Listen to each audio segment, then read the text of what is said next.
Senior analyst Crickstall's four-fingered hand trembled as he replayed the battle footage for the sixth time. The stark white walls of the Galactic Council's combat analysis chamber seemed to close in around him as he watched the events unfold once again. His large, silver eyes reflected the holographic display, showing what should have been an easy victory for the Drachnid Raiders. Instead, it had become a turning point in galactic military history. Playtime stamp 3421. He ordered the computer, his voice wavering slightly. The other analysts in the room leaned forward, their diverse alien features unified in expressions of disbelief. The hologram showed a fleet of 15 human vessels, led by the EDF Valiant under Commander Lisa Bennett's command. Their ships looked almost primitive compared to the sleek, biometallic forms of the 30 Drachnid warships surrounding them. The humans had been caught seemingly unprepared near the orbit of their colony on Mars. Watch their formation. Crickstall pointed at the human ships. They're not retreating. They're not even trying to call for help. His assistant, Urix, made notes frantically on her datapad. The Drachnid ships moved in for what they thought would be an easy kill. Their energy weapons charged, creating beautiful purple arcs between their weapon ports. It was at this moment that Commander Bennett's voice came through their intercepted communications, calm and steady. All ships, execute pattern Delta. Weapons free. What happened next made several junior analysts gasp. The human ships broke formation, but not in panic. They moved with precise coordination, each vessel releasing what appeared to be thousands of small dark objects into space. Primitive kinetic weapons, one of the analysts scoffed. Simple metal slugs. Crickstall raised one of his eye ridges. Keep watching. The Drachnid fleet fired their energy weapons, expecting to cut through the human ships with ease. Instead, their beams scattered and diffracted, hitting the cloud of metal objects the humans had released. But these weren't just simple slugs, they were specially designed prismatic scatter shells. Each of those shells, Crickstall explained, contains thousands of microscopic mirrors and crystalline structures. The energy weapons didn't just hit them. They were reflected, refracted, and redirected back at the Drachnid fleet. The hologram showed the devastating results. The Drachnid's own weapon fire bounced back in unpredictable patterns, overwhelming their shields and cutting into their hulls. But the humans weren't done. Commander Bennett's voice came through again. Phase 2. Initiate. Fire nuclear packages. The analysts watched as the human ships launched what looked like outdated nuclear missiles. The Drachnid commanders, their ships already damaged from their own reflected energy weapons, didn't consider these primitive nuclear devices a serious threat. That was their second mistake. Notice, Crickstall pointed, how the nuclear devices aren't aimed directly at the Drachnid ships. The nuclear weapons detonated in seemingly random positions around the battlefield. The Drachnid ships' advanced shields easily protected them from the direct radiation and heat. However, no one expected what happened next. The humans had positioned their nuclear detonations precisely to create overlapping electromagnetic pulses. These pulses were amplified by the scattered prismatic shells still floating in space, creating a complex web of electromagnetic interference. The Drachnid ships' sophisticated systems began to fail as their biometallic computing cores were overwhelmed by the carefully orchestrated electromagnetic storm. They used our own technological advancement against us, Crickstall said, his voice filled with a mixture of fear and admiration. The more advanced the Drachnid ships were, the more vulnerable they became to this electromagnetic attack. The human ships then moved in for their final strike. Their vessels, protected by what appeared to be primitive but effective Faraday shielding, launched simple kinetic weapons, railguns firing depleted uranium shells. Against the now unshielded Drachnid ships, these primitive projectiles proved devastatingly effective. The battle was over in minutes. The mighty Drachnid raid fleet, which had terrorized 3 sectors of space, had been completely defeated by what they had dismissed as primitive human technology. Commander Bennett's final transmission to the retreating Drachnid survivors was captured in the recording. Let this be a lesson. Earth and her colonies are off limits. We may not have the fanciest toys in the galaxy, but we know how to use what we have. Crickstall paused the playback and turned to face the stunned assembly of alien analysts. This, colleagues, is why we're here today. The humans don't just use technology. They understand it. They don't simply adopt advanced systems. They find ways to make their primitive weapons work in concert with newer innovations. He brought up another display, showing technical readouts of the human fleet's capabilities. Their ships still use chemical rockets for maneuvering, kinetic weapons for main artillery, and nuclear devices that most civilizations abandoned millennia ago. But look at how they use them. The precision timing of their nuclear detonations, the calculated dispersal of their prismatic scatter shells, the electromagnetic wave harmonics. It's all orchestrated with a level of tactical sophistication that we've never seen before. A junior analyst raised her hand. But surely this was just a lucky strategy, one that worked against the Drachnid's particular weaknesses. Crickstall shook his head. We've analyzed 12 other encounters between human forces and various aggressor species. Each time, they used different combinations of basic and advanced technology, always adapting their tactics to exploit their opponent's strengths and turn them into weaknesses. They call this doctrine Transcendent, the ability to transcend technological limitations through innovative application of both old and new principles. The room fell silent as the implications sank in. The humans weren't just another emerging spacefaring race. They were something new, a species that didn't follow the normal technological progression. Instead of abandoning their primitive technology as they advanced, they found ways to make it more effective by combining it with new innovations. Our recommendation to the Council is clear, Crickstall concluded. The humans must be approached with extreme caution. Their technology may appear primitive, but their understanding of warfare and their ability to innovate make them one of the most dangerous species we've encountered. They don't just use technology. They understand it, adapt it, and most importantly, they respect the fundamental principles behind even their most basic weapons. As the analysts filed out of the chamber, Crickstall remained behind, watching the battle footage one more time. The image of human ships, using simple physics and clever innovation to defeat a technologically superior force, would haunt the nightmares of military strategists across the galaxy for years to come. Commander Lisa Bennett's words echoed in his mind. We may not have the fanciest toys in the galaxy, but we know how to use what we have. Perhaps, he thought, that was what made humans truly dangerous. Not their technology, but their understanding of how to use it in ways no one else had imagined. The implications were clear. Humanity had earned its place among the stars, not through overwhelming technological superiority, but through their unique ability to transcend technological limitations with innovation and understanding. The galaxy would never be the same. Peter Morrison wiped sweat from his forehead as he made his way through the dusty archives beneath the old Colorado military base. As Earth's liaison to the Galactic Council's research team, he had been granted special access to these forgotten vaults. The air was stale, and the lighting flickered occasionally, casting strange shadows among the rows of ancient servers and data crystals. Behind him, Archive Keeper Venchi's environmental suit hummed softly. The tall, insectoid alien carefully documented everything they passed with her multifaceted eyes.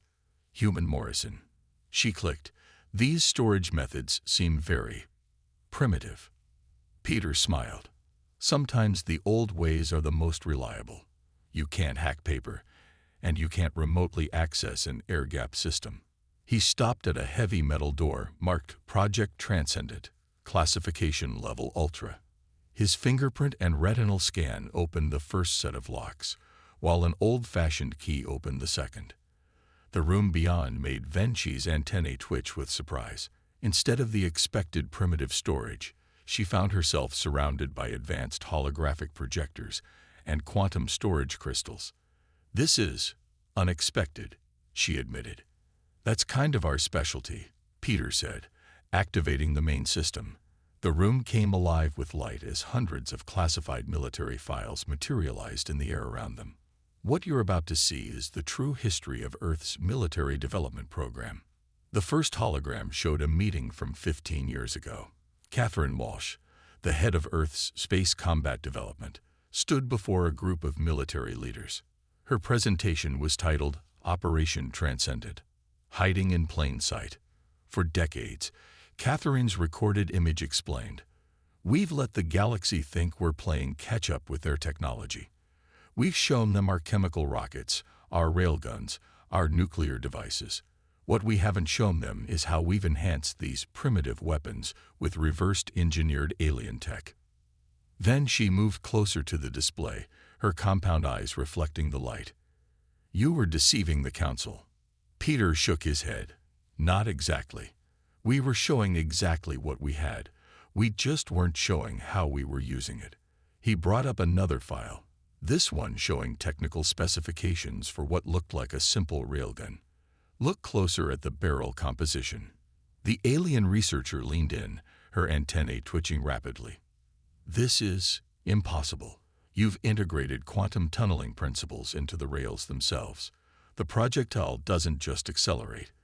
It partially phases through its own electromagnetic field to achieve higher velocities." "Exactly," Peter said, pulling up more files. "We took every piece of alien technology we could study and asked ourselves one question. How can we combine this with what we already know works?" The holograms shifted to show various weapons tests. A nuclear missile that created a controlled quantum singularity within its blast radius. Kinetic ammunition that split into thousands of smaller projectiles, each guided by miniature AI cores. Space fighters that could briefly phase out of normal space using principles derived from studying alien FTL drives. "But this is not how technological advancement should work," then she protested. "Species are supposed to abandon primitive weapons as they discover more advanced ones." Peter walked through the holographic displays, pointing out key developments. "That's where humanity is different. We don't see technology as a ladder to climb. We see it as a toolbox. Sometimes the oldest tools, combined with new knowledge, are the most effective." He brought up footage of Earth's defense platforms.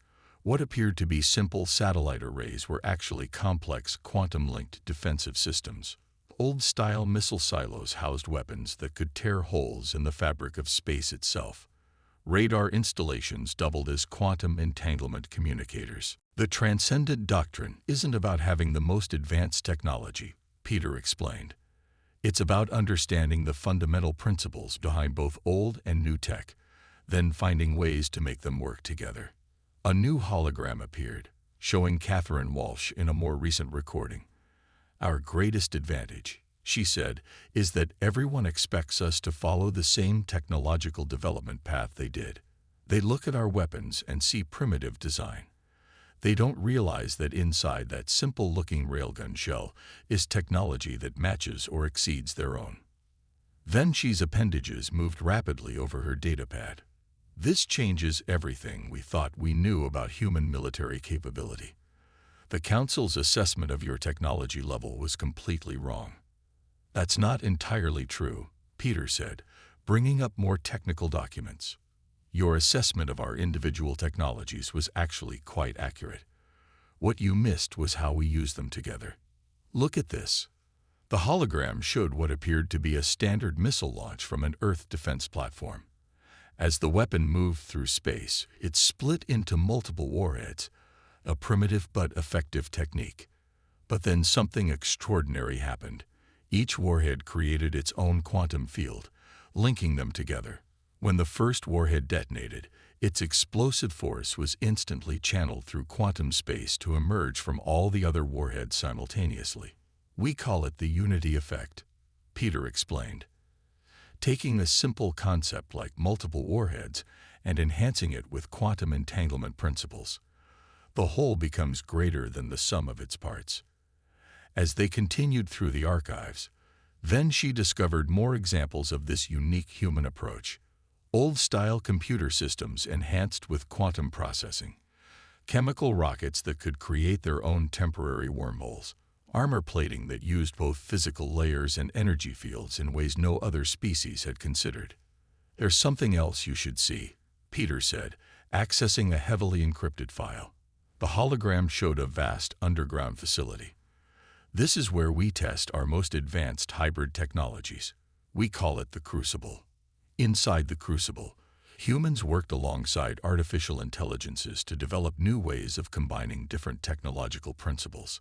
One team was testing a defense system that used gravity manipulation to enhance traditional flak barriers. Another was developing communication systems that combined quantum entanglement with ordinary radio waves to create unhackable transmission networks. "The Transcendent doctrine isn't just about weapons," Peter explained. "It's about understanding that no technology is truly obsolete if you understand its fundamental principles. Sometimes the old ways, enhanced by new understanding, are the most effective."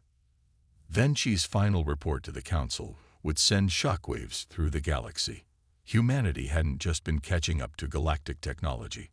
They had been developing their own unique path of advancement, one that made them far more dangerous than anyone had suspected. As they left the archive, Peter turned to the alien researcher. "You understand now why we kept this secret. It's not about deception. It's about survival. We knew that if we followed the same technological path as everyone else, we'd always be playing catch-up. Instead," Venchi clicked thoughtfully, "you created something entirely new. A way of warfare that combines the reliability of primitive weapons with the sophistication of advanced science." "Exactly," Peter said, sealing the vault behind them. "That's why we call it Transcendent, because it transcends the normal boundaries between old and new, simple and advanced, primitive and sophisticated." The implications were clear. Humanity's approach to military technology wasn't just different, it was revolutionary. They hadn't abandoned their old weapons and tools. They had transformed them into something the galaxy had never seen before. And this was just the beginning. Admiral John Carter stood at the observation window of Earth's new orbital defense platform 7, watching as engineers put the finishing touches on humanity's latest hybrid weapon system. Below him, the blue marble of Earth spun peacefully, unaware of the watchful eyes of the Galactic Council representatives who had come to witness this demonstration. "Admiral," a voice called from behind him, "the quantum-enhanced railgun arrays are ready for the demonstration." He turned to face Dr. Susan Rodriguez, her lab coat slightly wrinkled from hours of last-minute adjustments. Her team had been working nonstop to prepare for this unveiling of Earth's next generation of defense systems. "Are our guests ready?" John asked, straightening his uniform. "They're waiting in the observation deck, though I don't think they're prepared for what they're about to see." The Admiral smiled. "Nobody ever is." The observation deck was filled with an odd mix of humans and aliens. Council military experts stood alongside Earth's top scientists, all gathered to witness the first public demonstration of the Transcendent warfare systems. "Ladies, gentlemen, and honored council representatives," John began, his voice carrying across the quiet room. "Today, we'll show you why humanity chose to follow a different path in military technology." He nodded to Susan, who activated the main display. The screen showed 3 obsolete cargo ships that had been positioned as targets, their hulls reinforced with the strongest shields the Council races could provide. "First," John continued, "a demonstration of our quantum-enhanced railgun system." The massive railgun mounted on their platform looked deceptively simple. The Council observers murmured among themselves, clearly unimpressed by what appeared to be primitive kinetic weapon technology. "Fire when ready," John ordered. The railgun hummed to life, but instead of the expected magnetic acceleration, quantum fields flickered along the barrel. The projectile began to phase between normal space and quantum space as it accelerated. When it fired, it seemed to blur, existing in multiple states at once. The result was spectacular. The quantum-enhanced shell passed through the first target ship's shields as if they weren't there, then redistributed its kinetic energy across all 3 ships simultaneously through quantum entanglement. All 3 vessels split apart at exactly the same moment. "Impossible," one of the Council experts muttered. "Kinetic weapons cannot bypass energy shields. Conventional ones can't." Susan agreed. But by applying quantum tunneling principles to old-fashioned railgun technology, we created something entirely new. John brought up the next demonstration on the screen. Now, let's show you our gravity manipulation missiles. The launched missiles looked normal at first, but as they approached their targets, they created their own localized gravity wells. These weren't just weapons. They were temporary space-time manipulation devices housed in simple missile casings. By combining conventional explosive warheads with gravity manipulation technology, Susan explained, we can amplify the explosive force by several orders of magnitude. The gravity well contains and focuses the blast, then collapses, creating a secondary explosion from the energy of its own collapse. The council observers watched in stunned silence as test drones were torn apart by forces that shouldn't have been possible from such seemingly simple weapons. But this is just the beginning, John said, bringing up more displays. Dr. Rodriguez, show them the hybrid defense systems. Susan activated what looked like a basic point defense network. Traditional flak screens are effective but limited. By incorporating quantum prediction algorithms and microgravity manipulation, we've created something new. The demonstration showed incoming missiles being destroyed not just by flak explosions, but by precisely calculated gravity pulses that turned the fragments into additional defensive weapons. Each interception created a cascade effect, turning space around the defense platform into a killing zone of gravity-controlled shrapnel. You're using debris as a weapon, one of the alien observers asked. We're using everything as a weapon, John corrected. That's the core principle of Transcendent technology.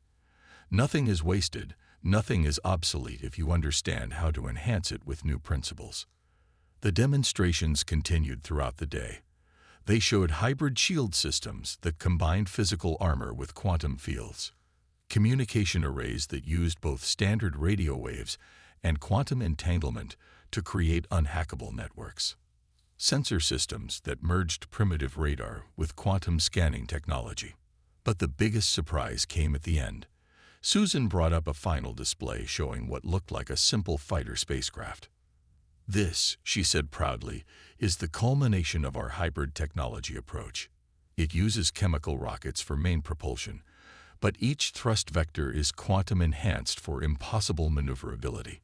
The hull is made of traditional materials but enhanced with quantum reinforced molecular bonds. The weapons are all based on classic designs, but enhanced with every advanced principle we've mastered. As they watched, the fighter performed maneuvers that should have torn it apart.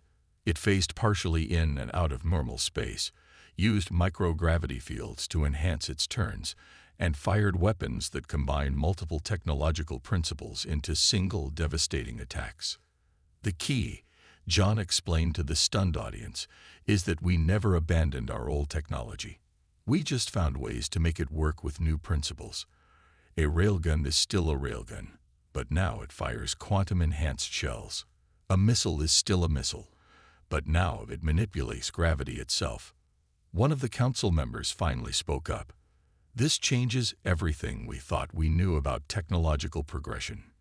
You've taken development in an entirely new direction. That's exactly right, Susan agreed. Most races see technology as a ladder to climb. We see it as a web of interconnected principles. Everything can work together if you understand the basic forces behind it. As the demonstrations concluded, John could see the impact their revelations had made. The council observers were quietly discussing among themselves, their previous confidence replaced by concerned whispers. They're afraid, Susan said quietly to John as they watched the aliens file out. They should be, he replied. But not because we want to be threatening. They're seeing something they've never considered before.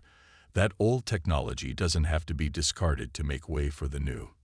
Everything can be improved, enhanced, transcended. The last display showed Earth's full defensive network, a mix of old and new, simple and advanced, all working together in ways no one had thought possible before. It was a testament to humanity's unique approach to warfare and technology. Transcendent tech isn't just about making better weapons, John said to the remaining observers. It's about understanding that every principle, every technology, has value if you know how to use it. That's what makes humanity different. We don't just adopt new technology. We make it work with everything we already know. As the sun set over Earth's horizon, casting long shadows through the observation window, both humans and aliens knew that warfare would never be the same. Humanity had not just caught up with galactic technology. They had transformed it into something entirely new. Commander Eric Matthews sat in the command chair of the EDF Guardian, his fingers drumming lightly on the armrest. The ship's bridge was quiet except for the soft hum of equipment and occasional beeps from the sensor stations. Through the main viewport, he could see the massive fleet of council ships assembling for the war games. "All systems ready," Commander reported Major Amanda Pierce from her Combat Eye control station. Her neural interface headset glowed with a soft blue light, connecting her directly to the ship's hybrid combat systems. "How many observers did the council send?" Eric asked, though he already knew the answer. 17 ships from different member species," Amanda replied. "They all want to see if our technology really works the way we claimed." The war games had been the council's idea. After seeing the demonstrations of Earth's hybrid technology, they wanted to test it in actual combat scenarios. Of course, they would use training weapons and virtual damage assessment, but everything else would be real. "Signal from the Council flagship," announced the communications officer. "High Commander Zeltor requests we begin the first scenario." Eric straightened in his chair. "Acknowledge their signal." "Major Pierce, bring our Combat Eye online." Amanda's hands moved across her console as she linked with the ship's systems. "Combat AI active. All Transcendent systems integrated and ready." The first scenario was simple: the Guardian against 3 Council warships. The alien vessels were larger and more advanced in every traditional measure. Their energy weapons were more powerful, their shields stronger, their computers faster. "Remember," Eric addressed his crew, "they're expecting us to use our fancy new hybrid tech right away. Let's show them something different." The Council ships moved into attack formation, their superior engines allowing them to quickly maneuver for optimal firing positions. They were clearly prepared for the quantum weapons and gravity manipulation devices they had seen in the demonstrations. Instead, the Guardian powered up its conventional chemical thrusters and old-style radar systems. "They're confused," Amanda reported, monitoring the enemy ships through both standard and quantum sensors. "They expected us to use quantum drives or gravity assists for movement."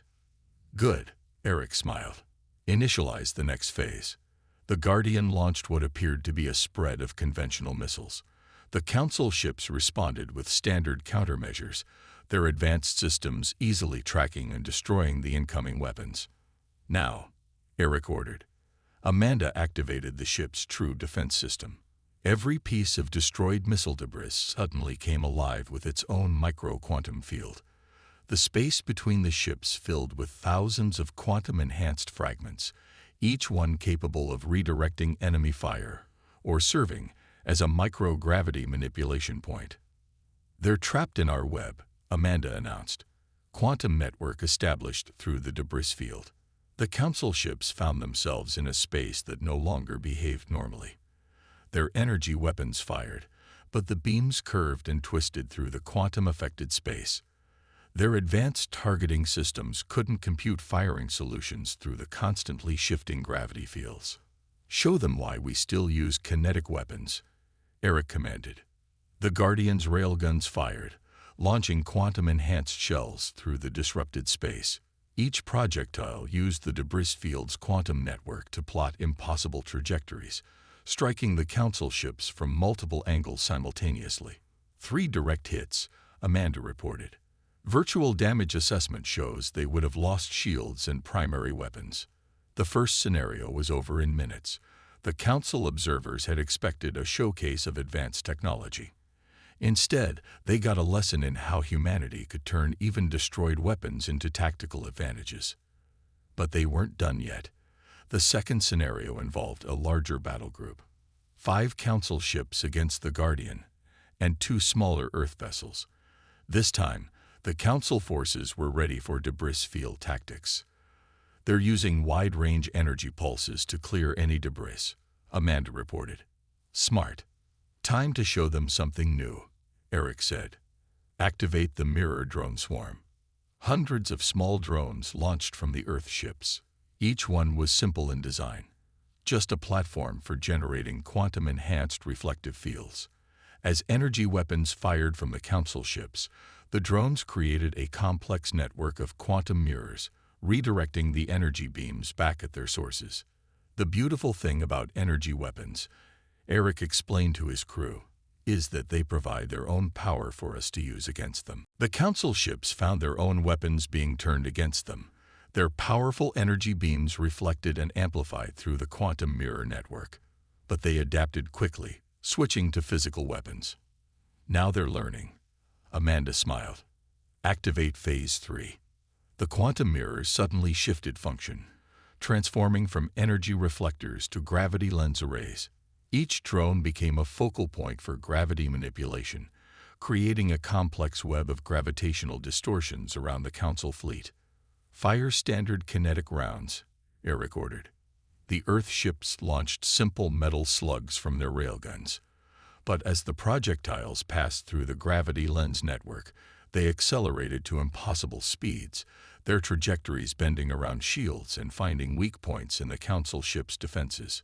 Virtual hits on all 5 targets, Amanda reported. They're calling for a pause in the exercise. The Council observers were learning a hard lesson. It wasn't just about the technology. It was about how humanity used it. Every piece of equipment, every tactic was designed to work together in ways their specialists hadn't thought possible. The final scenario was the most ambitious.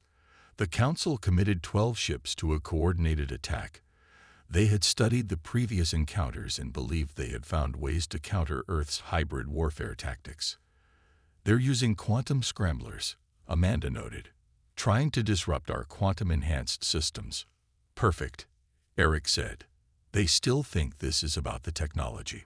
Show them what happens when we combine everything. The Earth ships launched their full arsenal, missiles, drones, railgun rounds, and debris fields. But this time, each weapon system enhanced the others. Missile explosions created temporary quantum fields. Debris became navigation hazards and sensor nodes. Every piece of technology, old and new, worked together in a complex dance of destruction. They can't counter everything at once, Amanda reported with satisfaction. Their quantum scramblers protect against some systems, but leave them vulnerable to others. Their anti-gravity field stops some attacks, but amplify others. The Council fleet found itself fighting an enemy that used every tool, every principle, every piece of technology in perfect harmony. When they blocked one type of attack, they became vulnerable to others. When they adapted to one tactic, the Earth ships simply switched to a different combination of technologies. As the final scenario ended, the Council ships powered down their weapons. The war games had proven something important. Humanity's strength wasn't in any single technology or tactic. It was in their ability to use everything together, to find synergies between old and new, simple and advanced. Send to all ships, Eric ordered. Exercise complete. Thank you for participating in this demonstration of Transcendent warfare doctrine. The message was clear. Humanity had not just developed new technology. They had developed a new way of thinking about warfare itself.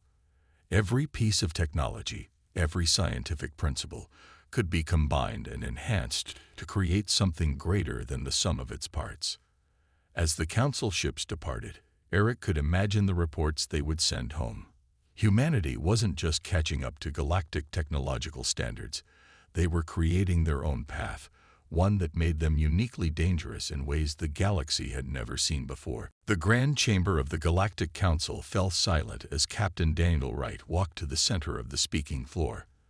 The massive circular room was filled with representatives from over 200 spacefaring races, all gathered to hear Earth's proposal for the future of galactic defense. High above, in the observation rings, Dr. Lauren Miller watched nervously. As the lead developer of Earth's technology sharing program, she knew how much rode on this presentation. Next to her, Senior Analyst Crystal sat quietly, his silver eyes fixed on the scene below.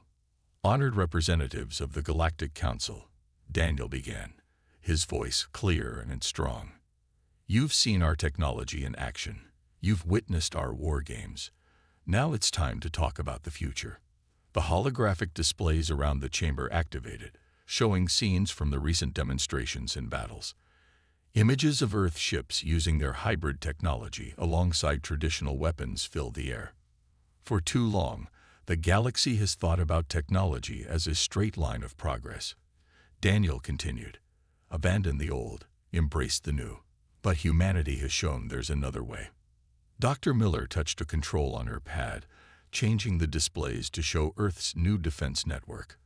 The images revealed how older weapons and systems work together with advanced technology in ways that still surprise many council races. We call it the Transcendent Doctrine, not because it's superior, Daniel explained, but because it transcends the artificial boundaries between old and new technology. Everything has value if you understand how to use it properly. A murmur ran through the chamber. Council Representative Mutar raised her crystalline form, light pulsing through her transparent body. You propose to share this technology with the council races? Yes, Daniel answered. But more importantly, we want to share our approach to technology itself. He gestured, and new holograms appeared, showing training facilities on Earth. We're establishing the Transcendent Technology Institute. Any peaceful race can send their scientists and engineers to learn not just how our technology works, but how to apply these principles to their own weapons and defense systems. The chamber erupted in excited discussion. This was unprecedented. Most races guarded their military technology jealously, but humanity was offering to teach others their methods. Dr. Miller activated another display, showing successful examples of transcendent principles applied to alien technology. We've already begun pilot programs with several council races, she announced. The results have been remarkable. The images showed Drachnid ships now using hybrid technology that combine their biometallic systems with quantum-enhanced weapons. Crystalline vessels from the Eric's Confederation demonstrated new defensive systems that merged their natural properties with human-inspired gravity manipulation. But why share such advantages? Asked a representative from the Volith Empire, their tentacles waving suspiciously. Daniel smiled. Because the greatest threats to peace don't come from council races. They come from outside our known space. The recent swarm incursions prove that. We're stronger together, especially if we learn to use all our technologies effectively. The mention of the swarm brought a tense silence to the chamber.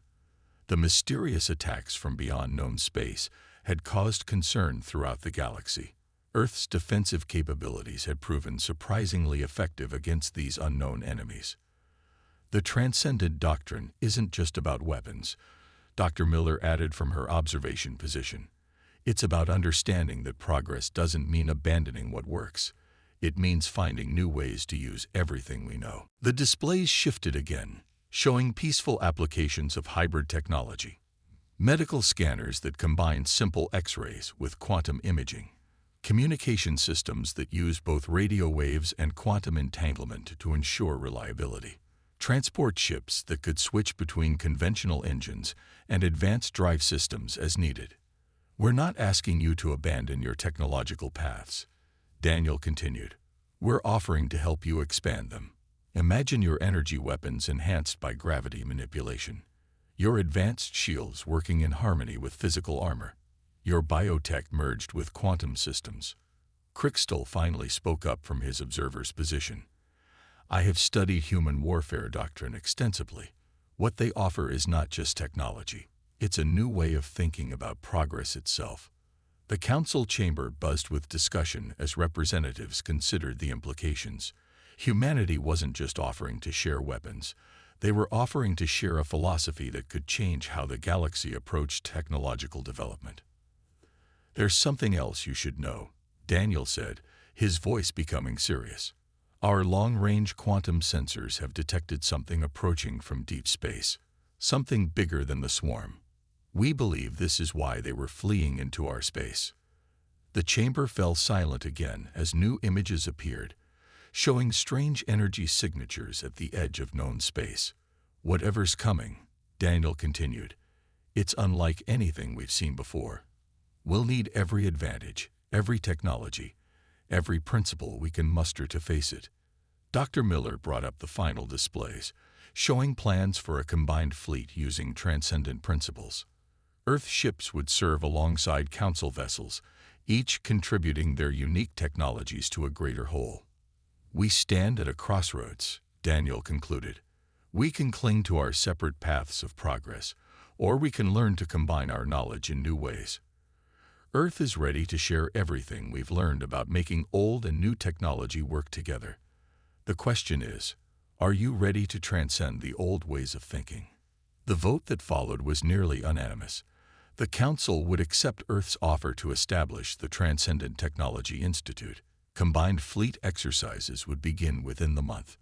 Research teams from all Council races would travel to Earth to learn the principles behind hybrid technology development. As the session ended, Dr. Miller joined Daniel on the chamber floor. They accepted it more easily than we expected, she said quietly. Fear is a powerful motivator, Daniel replied, watching the representatives file out. But so is hope. We're offering them both, fear of what's coming from deep space and hope that together we can face it. Crystal approached them, his silver eyes reflecting the fading holograms. You humans never cease to surprise us. When we first encountered your species, we thought you were primitive. Now you're teaching us that primitive is just another word for not yet fully understood. As they left the Council chamber, the displays showed one final image.